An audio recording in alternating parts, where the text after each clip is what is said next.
The courtroom held its breath, a quiet tension hanging in the air like smoke. Across from me, she stood in a dress the color of purity, ivory, deliberate, deceptive.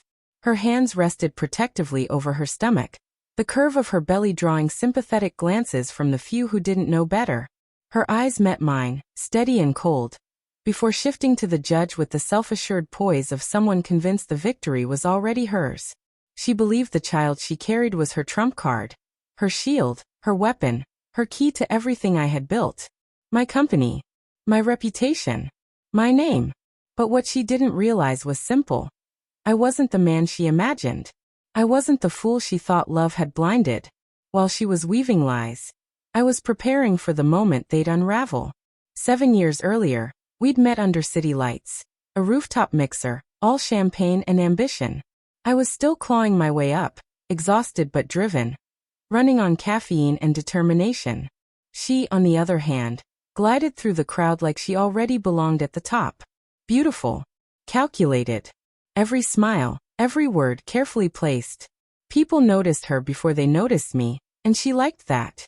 Together, we looked like a power couple, sharp, unstoppable, enviable.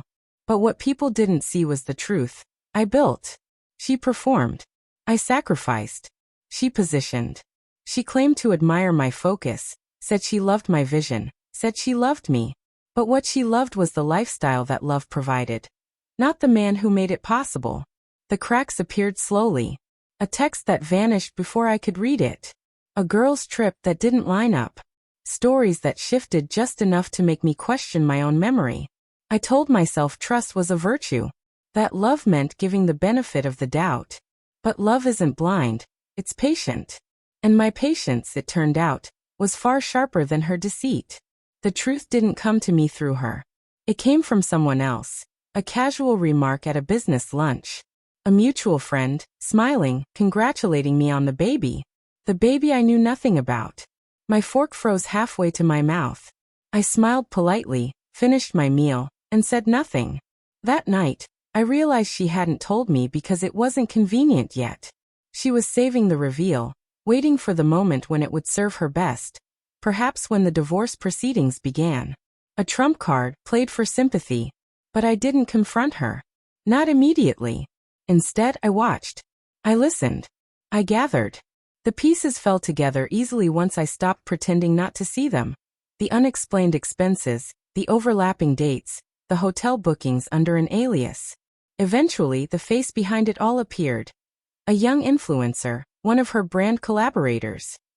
Charming, oblivious, disposable. The evidence was overwhelming. Texts, photos, even a sonogram she'd accidentally uploaded to our shared cloud. Her arrogance had made her sloppy. I contacted my attorney the next morning. We worked in silence, precision over emotion. Bank accounts separated, assets restructured, intellectual property reassigned. Every corner of my life, legally and financially, reinforced. By the time she sensed something was amiss, it was already beyond repair. She assumed the court delays were bureaucracy. She assumed I was distracted. She had no idea I was tightening the final bolts on the walls that would close around her. The day of the hearing arrived under a heavy sky. She entered the courtroom like it was a stage. Perfectly dressed, perfectly composed. Her performance rehearsed down to the trembling sighs. Her lawyer painted her as a victim.